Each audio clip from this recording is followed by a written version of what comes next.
Muito bem, estamos de volta aqui para a segunda parte da aula.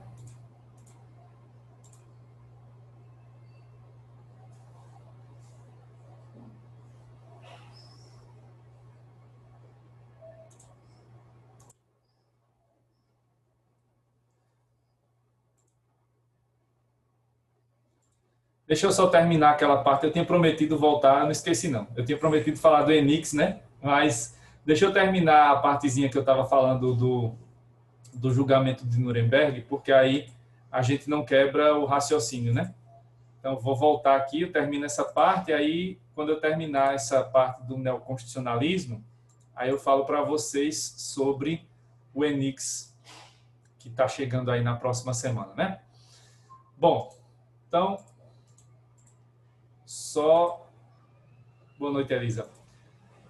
Alguém tinha feito a pergunta, antes eu tinha lido aqui, estava já começando a responder, mas aí acabou o tempo, né? Não sei se foi a Alice ou foi a Elisa que fez a pergunta sobre como é que tinha se chegado a esse resultado do julgamento. Era o que eu estava falando antes do intervalo, né? Como é que eles chegaram... Isso, Alice. Então, como é que se chegou a essa conclusão? Bom, os juízes, né, os 4 juízes lá, o Tribunal de Nuremberg, acabou que eles não tinham uma lei, né, internacional que trouxesse alguma segurança. E mesmo hoje, né, as leis internacionais não têm caráter cogente, como é o caso de uma lei brasileira, né? Então, uma lei brasileira tem valor aqui, tem que ser obedecida dentro do território brasileiro, mas não temos a nível mundial uma lei que tem que ser obedecida sob pena de sanção e tal. Isso não acontece. Até hoje não é assim que funciona, né? Então, como conseguir enquadrar esses oficiais nazistas, né, em crimes de guerra ou crimes em geral, crimes contra a humanidade, e como puni-los, né, porque não havia um código penal internacional, como até hoje também não existe, né? Então, a solução que eles encontraram foi justamente a busca pelo que eles vão chamar de costume internacional. Até a Segunda Guerra Mundial havia, vamos dizer, um código de cavalheiros, né, que tinha algumas bases, né, em alguns documentos internacionais, como, por exemplo, havia algumas declarações de entidades como a Cruz Vermelha e outras, que previam alguns critérios éticos, minimamente éticos, numa guerra, né, como, por exemplo, ter um momento ali de parar os combates, de ter um cessar-fogo, para que pudessem entrar ali os médicos, para poder pegar os feridos, né, médicos e enfermeiros, para poder pegar os feridos, levar para um hospital de campanha, alguma coisa do tipo, né? Não bombardear civis, né? Só bombardear alvos militares. Então havia uma série de regras, né, de costumes que já existiam em guerras anteriores, ali nos séculos XIX, principalmente, né, no século XIX e começo do século XX. Mas essas regras foram, claro, né, absurdamente desobedecidas na Segunda Guerra Mundial, pois, como eu falei antes do intervalo, na Segunda Guerra, né, se desvalorizou completamente a figura do inimigo, né? Ele não era mais uma pessoa, um inimigo pessoa, mas era uma praga que tinha que ser exterminada, né? Então, sob esse ponto de vista, os juízes começaram a perceber que seria possível, né, levar à punição esses oficiais nazistas por conta da ideia do chamado costume internacional. E aí o que eles vão fazer aqui, né, é o que muitos autores chamam do início, né, da certidão de nascimento do chamado neopositivismo. Né? Como a gente vai ver, o neopositivismo ele vai ser aí o positivismo jurídico, né, com o acréscimo dos chamados valores. Né? E os valores principais que entram são ética, moral, justiça. E isso, no caso do Tribunal de Nuremberg, vai entrar numa perspectiva mais ampla, numa perspectiva mundial, de que esses costumes internacionais de regras mínimas, né, éticas, morais, que deveriam ser obedecidas numa guerra, não foram obedecidas pelos oficiais nazistas. E foi assim que eles conseguiram encaminhar, né, esse julgamento para os resultados que a gente viu no filme que eu exibi o trechinho antes do intervalo. Então foi por isso que alguns oficiais que tinham envolvimento mais direto, né, que foram responsáveis diretos pelo Holocausto, acabaram sendo sentenciados à morte. Né? Aqueles que tiveram participação, mas que não foram, por exemplo, os mentores da ideia, os executores, foram condenados à prisão perpétua, porque foram crimes um pouco menos graves, mas também foram graves. Né? E crimes menos graves foram aqueles dos condenados a 20 anos, 15 anos, e aqueles que não tiveram participação comprovada, né, segundo ali o trâmite do processo, foram os 3 inocentados, como a gente viu lá no filme, né, que mostrou ali o trechinho do julgamento, né? Então, foi esse o caminho. Mas mesmo depois da sentença, claro, durante o julgamento vocês vão ver, quando assistirem esse filme, se vocês assistirem ele completo, e os outros filmes, vocês vão ver que os oficiais alemães não estavam dando a mínima para o julgamento, né? Eles não concordavam com nada do que estava acontecendo. A título de defesa, usaram muitos argumentos que o Kelsen, né, tinha desenvolvido na teoria pura. Então, aquela ideia do que não é proibido, né? Do que não é proibido é permitido, daquilo que não tem proibição nem permissão é facultado. Então, eles usaram muito esses argumentos lá, com base na teoria do Kelsen. Mas, claro, isso não foi motivo para dizer que o Kelsen era nazista. Eles se aproveitaram, né, da teoria do Kelsen. Mas, mesmo assim, a grande maioria não obteve êxito nessa defesa, né, que foi feita. E o nome do tribunal, né, Julgamento de Nuremberg, Tribunal de Nuremberg. Nuremberg é uma cidade alemã, né, e foi uma das poucas cidades que teve ali, né, algumas construções que ficaram de pé depois do bombardeio, né, quando os aliados invadiram a Alemanha, saíram, né, destruindo tudo.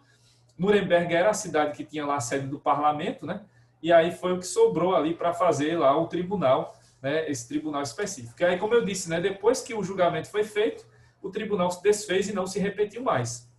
Mas houve essas controvérsias. Inclusive, houve controvérsias sobre a punição, porque a punição foi pena de morte, a punição maior, né? Pena de morte por enforcamento.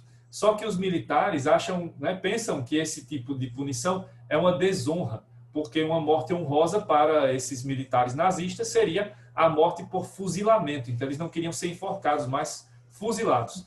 Como o tribunal queria dar um ar de humanidade, né, para as sentenças, então eles disseram não vai ser fuzilamento, vai ser enforcamento.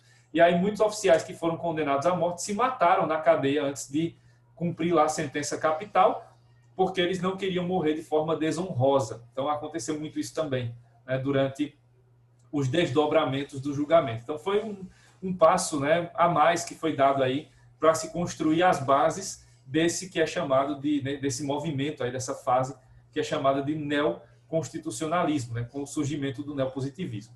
Além disso, outra influência básica, né, foram as declarações de direitos, que agora deixam de ser declarações que só vão atingir pessoas num determinado país, para ser agora declarações mundiais, né? Começando pela Declaração Universal dos Direitos Humanos, da ONU, que é de 1948, aí veja que não tem mais aquele problema, Declaração do Homem, Declaração da Mulher, não, agora é de todas as pessoas, independentemente de quem seja, independentemente da origem, da raça, da etnia, né, da orientação sexual, isso não interessa, todas as pessoas estão protegidas por essa declaração.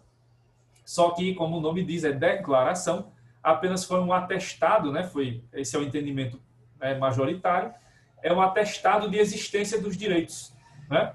Mas como esses direitos poderão ser aplicados a nível internacional, aí foi necessário firmar pactos, né? E não foram pactos com o demônio, né? Foram pactos de civilidade, civilizatórios.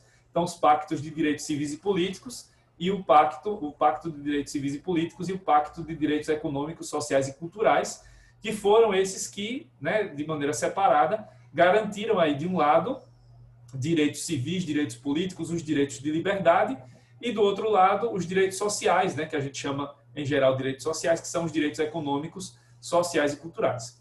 Todos esses documentos a gente vai ver um pouquinho melhor quando a gente falar dos direitos fundamentais, né, um assunto que vem mais à frente, e também as aulas de direitos humanos vão ser sobre isso, né, que a gente vai dissecar esses documentos todos, né, a Declaração Universal, os pactos e outras convenções internacionais. Mas aí, veja, né, a nível mundial, vai se garantindo direitos humanos, né, para todas as pessoas, né, que é uma face aí, um dos ideais, né, garantia de direitos para o povo, para os cidadãos. É isso que a Declaração Universal e os pactos vão garantir. Por outro lado, essa declaração e esses pactos vão garantir os deveres, né, os limites para os estados, para os governos de cada país que vai fazendo parte da ONU.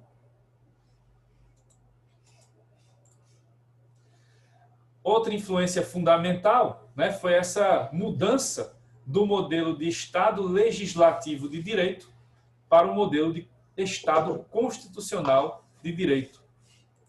Nesse modelo, então, vai se afirmar agora de maneira definitiva a força normativa da Constituição, né, que teve essa ideia mais do que bem pensada, né, pelo Konrad Hesse, né, que a gente já falou dele aqui em outros momentos. O que aconteceu aqui foi o seguinte, voltando um pouco no tempo, quando houve lá atrás a Revolução Francesa, houve dois caminhos, né, que foram seguidos no pós-Revolução Francesa.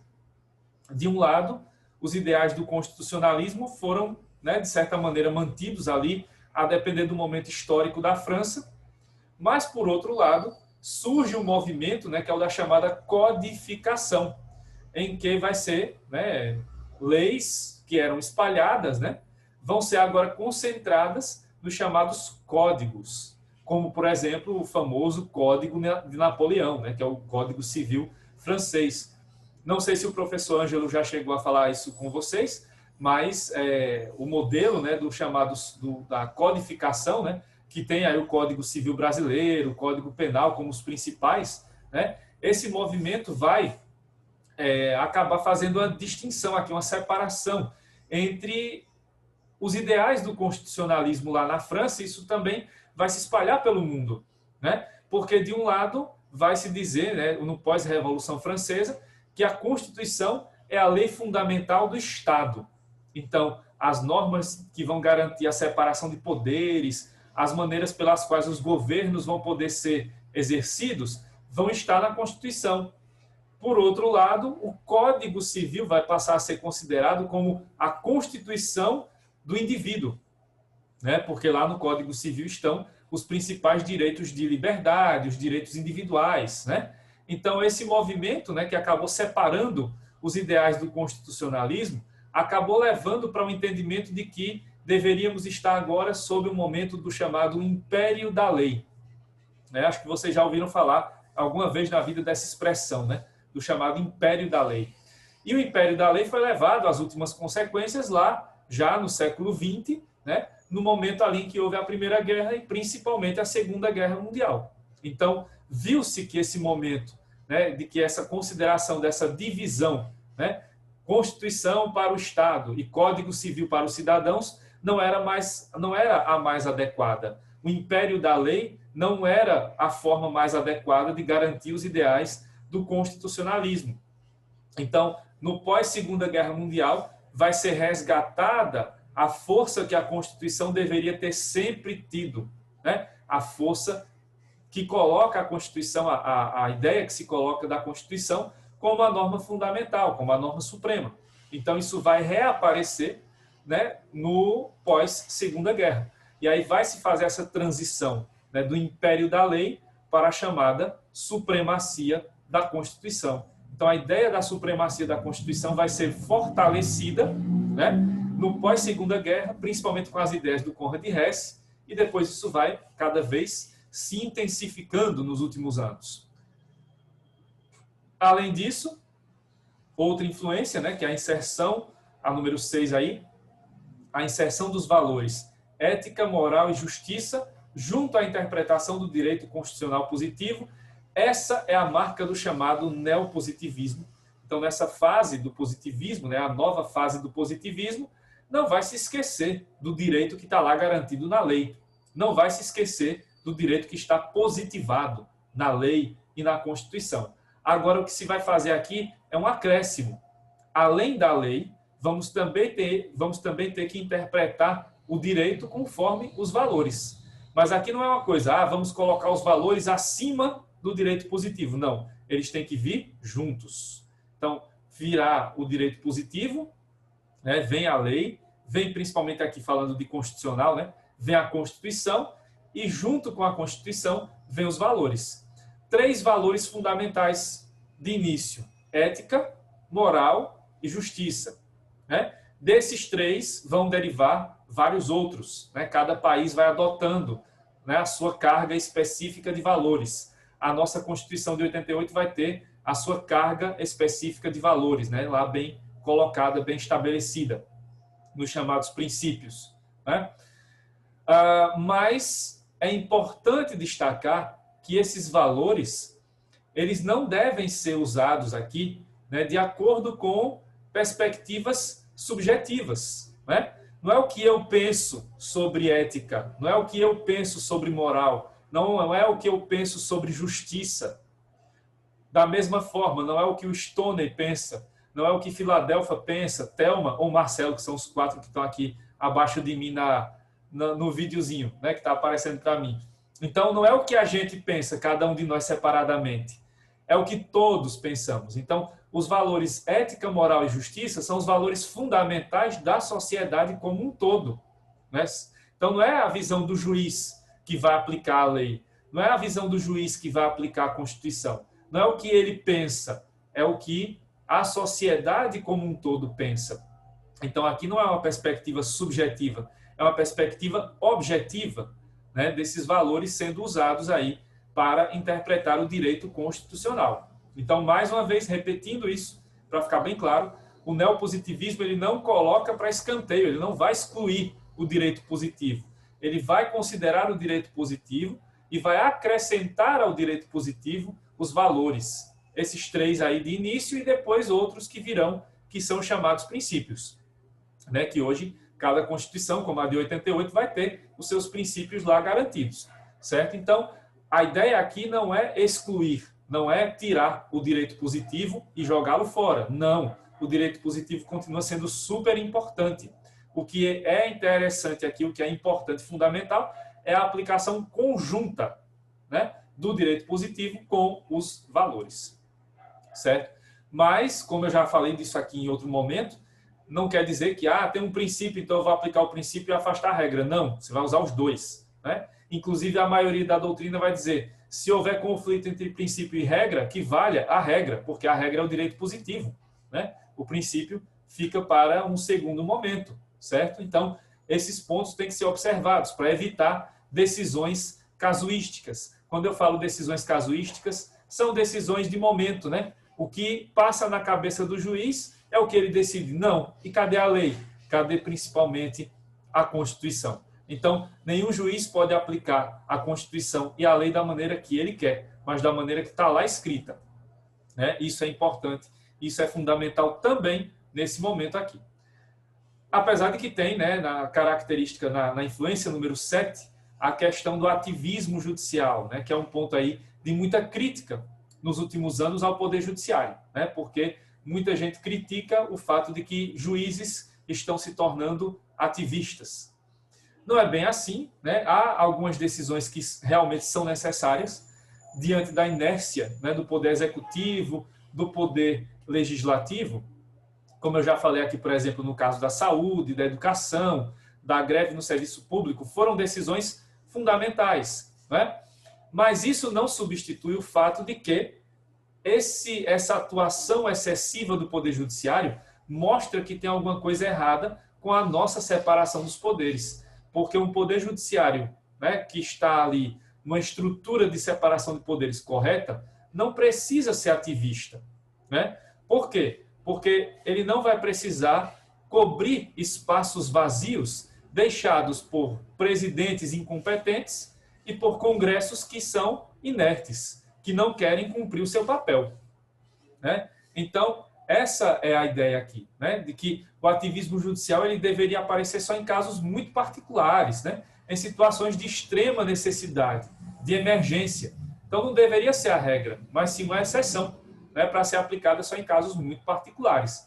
Mas, infelizmente, no Brasil, não tem sido assim, né? Porque, diante da inércia dos governantes, né, e do próprio poder legislativo, né, ao não aplicar as normas de maneira correta, ou a não produzir as leis que a Constituição precisa, né, para poder ter as suas normas aplicadas, então isso acaba que cai, né, no colo do Poder Judiciário. E aí eles cometem alguns excessos, né, que acontecem, não só falando aqui do Supremo Tribunal Federal, mas em outras áreas também, né, porque tem até juiz de primeira instância no Brasil que já tenta ser mais do que o próprio ministro do Supremo. Enfim, tem uma série de problemas aí. E tem também a chamada posição contramajoritária dos tribunais constitucionais, que é outro fator aqui que é importante no chamado neoconstitucionalismo. Os juízes não podem ouvir a voz do povo, né? Os juízes não foram eleitos. Os juízes têm que seguir o que está na Constituição.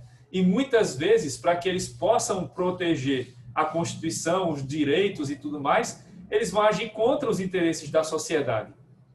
Exemplo mais do que claro, né, que está acontecendo agora, essa decisão aí do Marco Aurélio Melo, né? Não foi uma decisão errada, né?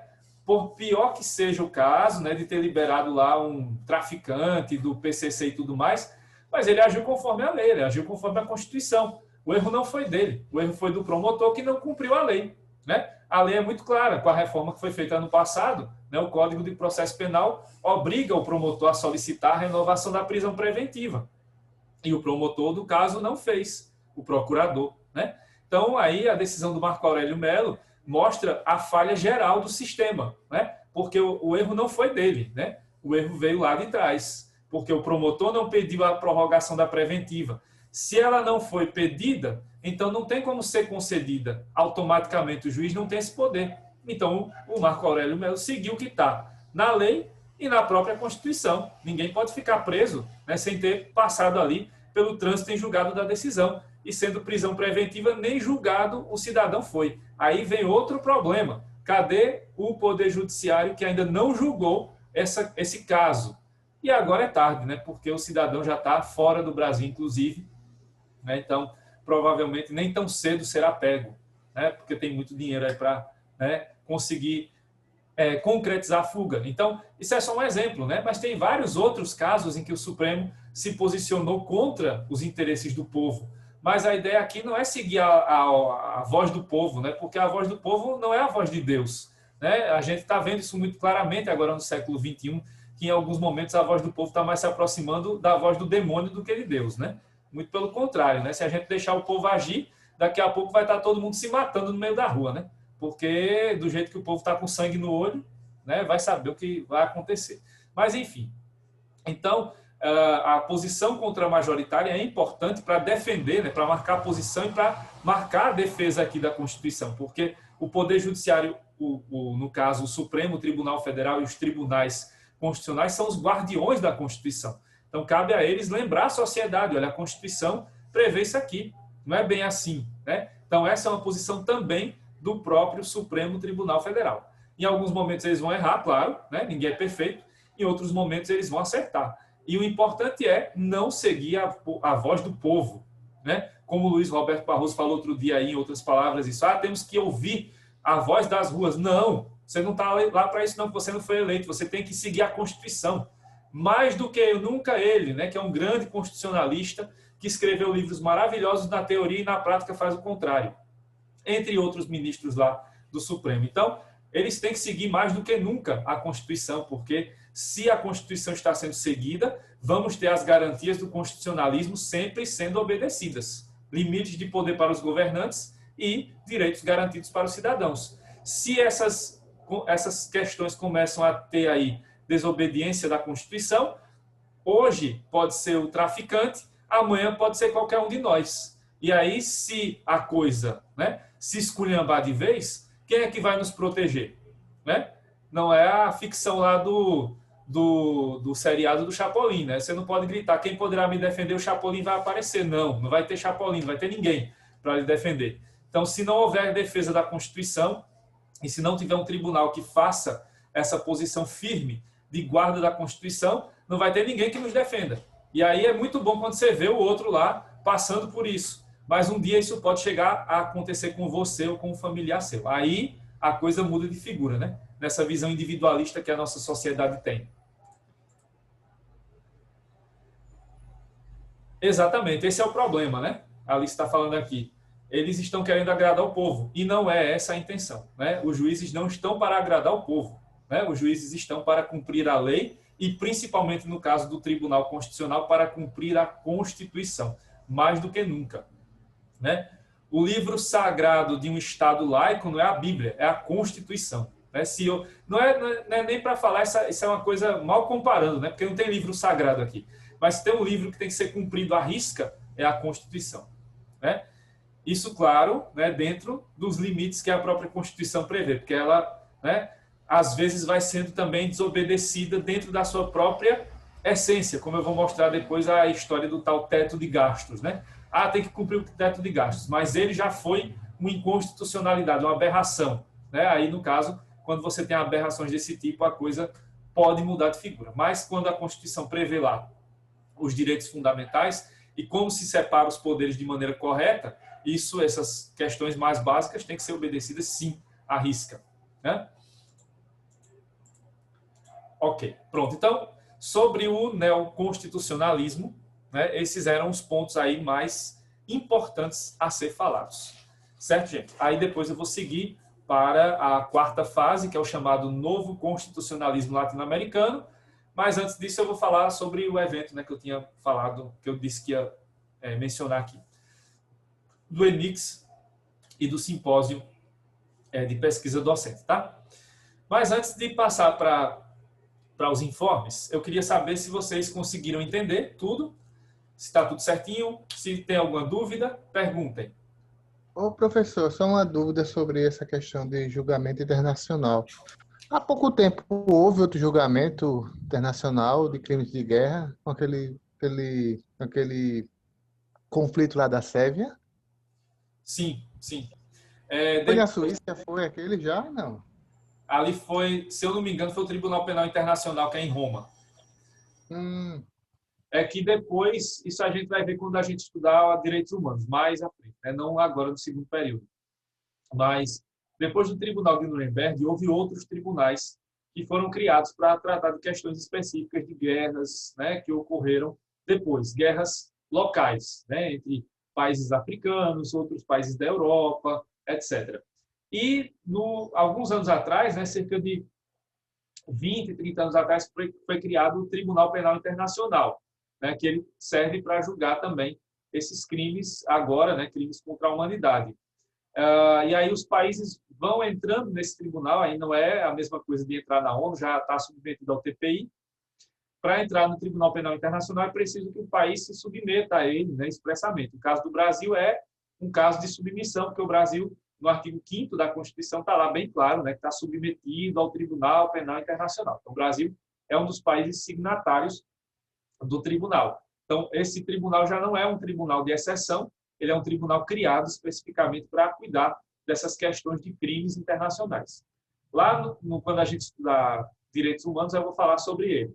Né? Mas existem outros julgamentos internacionais, inclusive o próprio presidente do Brasil já tem lá algumas investigações agora sobre a pandemia, sobre o genocídio dos povos indígenas. Então, tem uma série de investigações lá que estão sendo solicitadas, né, ao Tribunal Penal Internacional.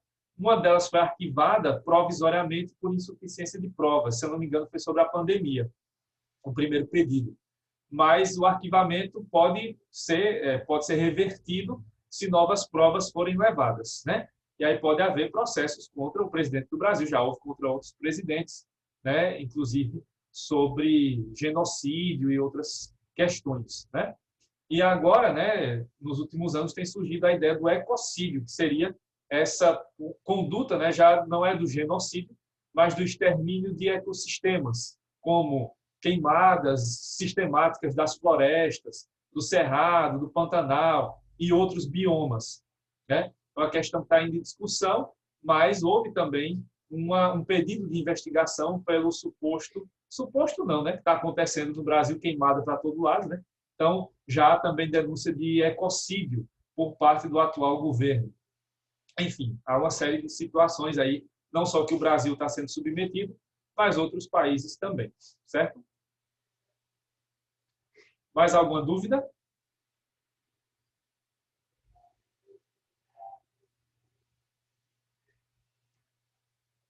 Pois bem.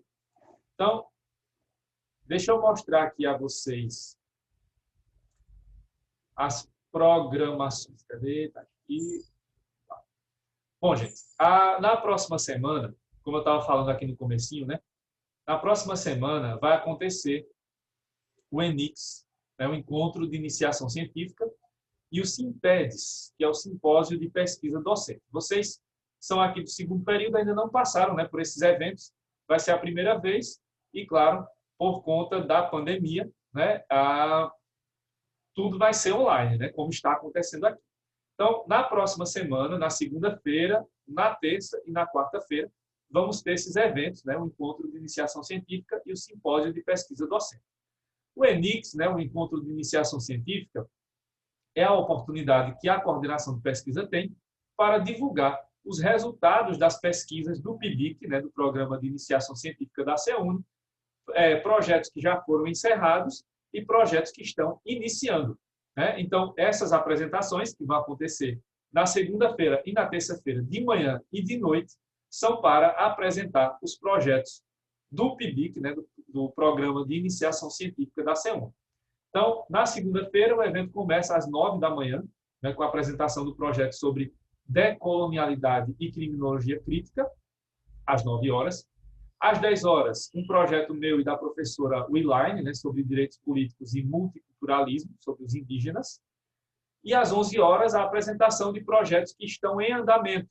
Aí os alunos vão apresentar o status atual, né? Como é que esses projetos estão agora?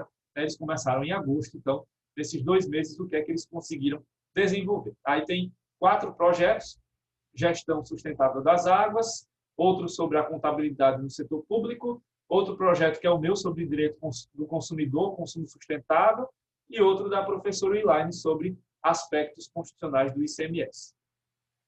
À noite serão, na segunda-feira, dia 19, próxima segunda, serão 3 projetos do curso de administração, mas que são interessantes também de ser vistos, porque são temas que nos interessam. Gestão sustentável das águas no Canal do Sertão, né, para quem é do interior aí, né, que tem família no sertão, isso é muito importante, né, para saber como deve funcionar essa gestão das águas, né, que vieram aí por essa obra, né, do Canal do Sertão. A indústria 4.0 em Alagoas, muito se fala disso, né, da indústria 4.0, que seria e tal, um projeto interessante. E o outro, a importância da cultura empreendedora, uso do método estatístico e a tomada da decisão empresarial, em que o professor Yuri e o seu orientando fizeram uma pesquisa aqui na fábrica Pajuçara, fábrica de biscoitos, né, de massas, que tem aqui no Canaã, aqui na parte alta de Maceió. Então, é uma pesquisa bastante interessante para mostrar aspectos econômicos sobre Maceió e sobre Alagoas. Na terça-feira, mais projetos agora do curso de Direito, né, especificamente. Outro projeto meu, né, os sentidos de democracia nos discursos oficiais de governos do Brasil, Argentina, Bolívia e Venezuela. Depois, um projeto de enfermagem sobre enteroparasitoses, né, verminoses e outras doenças na área da saúde, para discentes da área da saúde. Às 11 horas, outros projetos, né, que estão em andamento, um sobre as mulheres que vivem com AIDS, outro sobre as essências florais, são projetos de enfermagem, e outro projeto do professor Lúcio, depois da Ponte para o Futuro, o impacto das reformas trabalhista e previdenciária para os trabalhadores canavieiros. À noite, uma palestra institucional da própria CEUNI, né, da CPA, Comissão Própria de Avaliação. Às 19h30, no dia 20, projeto do curso de Ciências Contábeis sobre transparência pública, algo que nos interessa também no direito, né? E fechando o ENIX às 8h30, um projeto do curso de Direito com domínio em multipropriedade, um tema de direito civil, do professor Carlos Altran, que vocês vão ter a oportunidade de conhecê-lo, ótimo professor do direito matutino, né? Na quarta-feira, aí teremos outro evento, que é o Simpósio de Pesquisa Docente. Esse aqui eu vou mostrar em outro lugar aqui, porque vale a pena mostrar onde esse nosso evento estará. Cadê? Aqui, deixa eu compartilhar. Bom, não é esse? É esse. Então, o Simpósio de Pesquisa Docente da Faculdade CEUNI, o chamado Simpedes, é um evento que já acontece, né, vai para a sua 9ª edição, e a oportunidade de que os professores da CEUNI, professores convidados de outras instituições, possam falar sobre resultados das suas pesquisas. E, nesse ano de 2020, a gente conseguiu inserir esse evento num evento muito maior, que é o Circuito Urbano, que é um evento da ONU Habitat, é um evento da ONU, né, da Organização da ONU para a Habitação, e esse é um evento internacional, em que vamos estar participando junto com os países africanos que falam português. Esse evento vai acontecer na quarta-feira, dia 21 de outubro, né, que vai das 14 às 16 horas. Aí vocês veem, ó, tem um monte de horários, né? 14 horas aqui para a gente, 16 horas lá em Cabo Verde, 17 horas Guiné-Bissau e São Tomé e Príncipe, 18 horas Angola, 19 horas Moçambique. Todo esse povo vai poder nos assistir ao vivo pelo YouTube. E aí vamos ter como, né, participantes aqui, eu vou estar na moderação, né, e as painelistas, Paula Zacarias, que é funcionária da ONU Habitat aqui em Maceió, Regina Lins, que é alagoana, e são todas alagoanas, na verdade, né, são estudiosas aqui da arquitetura, do urbanismo, então elas vão falar sobre as cidades, né, e o tema principal vai ser a saúde global no contexto atual da pandemia da Covid-19. Então, é outro evento aí imperdível.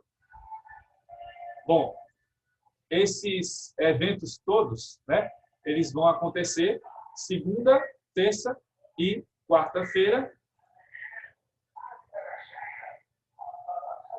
Propaganda indireta da pamonha aqui passando, mas tudo bem. Então, esses eventos, né, vão acontecer aqui, vão dar direito a certificados, certo? Eu não vou divulgar ainda o link, porque a gente está finalizando tudo, mas fiquem ligados, porque amanhã, no mais tardar quinta-feira, lá no site da CEUNI, também eu vou espalhar aqui pelos grupos, né? Vou mandar para representantes e tudo mais, os links de inscrição. Então, alguns pontos importantes. Esses eventos são gratuitos, são eventos da CEUNI, como vocês viram aí, a gente está organizando com muito carinho para vocês. Esses são da coordenação de pesquisa especificamente, né? Mas na quinta-feira e na sexta-feira, 22 e 23, a coordenação de direito vai trazer a Semana de Direitos Humanos à noite, com eventos à noite, então vai valer a pena também, certo? E na quarta-feira, além do SIMPEDS, né, do Simpósio de Pesquisa Docente, vocês vão ter alguns mini-cursos para participar de manhã e de tarde também, né, na sequência aí dos eventos. Isso, os certificados são do curso estudado. Aí deixa eu falar sobre isso, né? Então, vocês vão fazer a inscrição, certo? Tudo vai ser pela plataforma do IT. Como eu já tinha dito aqui, esses eventos são todos gratuitos, 100% grátis, certo? Então é só se inscrever lá, não vai pagar nada. E aí, para ter direito aos certificados, vai ser necessário que vocês participem, né? Assistam o evento que vai ser transmitido tudo isso ao vivo pelo YouTube, pelo canal da CEUNI. Tem um canal lá, acho que é CEUNI Faculdade, é Faculdade CEUNI, né? E aí, por esse canal, vai estar sendo transmitido, certo? Mas aí vocês vão ter acesso pelo bate-papo, né? Pelo sistemazinho lá. A gente vai em todo momento desses aí, em cada turno, uma manhã e uma noite, né? Uma manhã, uma noite, uma tarde, vai estar mandando para vocês a lista de presença. Aí vocês vão colocar lá o nome completo e aí é por essa lista que a gente vai conseguir emitir os certificados. Aí como é que vai funcionar os certificados? Cada turno desses, uma manhã, uma noite, ela vai valer 5 horas de pesquisa, tá? Se vocês assistirem segunda e terça, manhã e noite, vão ser 4 momentos, 4 turnos. Então, vai dar 5 horas vezes 4, 20 horas de pesquisa. O simpósio de pesquisa docente só vai durar 2 horas, então serão 2 horas de pesquisa. Pesquisa é sempre esse tipo de coisa, né? Palestras. Os minicursos vão dar 2 horas na modalidade extensão, certo? Aí vocês também vão se inscrevendo e vão participando. Então, a forma que a gente vai ter de controlar é com essas listas de presença. Então, não esqueçam de assinar as listas de presença. Sempre vão assinando as listas que forem passando, né? A gente vai passando, durante os eventos, a gente vai mandando para vocês o link para vocês preencherem e lá constar a presença de vocês, certo? Então, os certificados vão ser emitidos dessa maneira, tudo online, tudo feito dessa maneira para garantir que ninguém tenha contato aí físico, né? Nem eu que vou assinar os certificados, nem vocês que vão pegar os certificados, certo? E aí, na próxima semana, certamente, né, não haverá aula aí nos dias em que houver eventos, né, do ENIX e da Semana de Direitos Humanos, certo? Deixa eu interromper aqui, porque vai cair de novo aqui a conexão. Aí deixa eu voltar, daqui a pouco, quando eu voltar, eu tiro mais dúvidas, tá? Até já.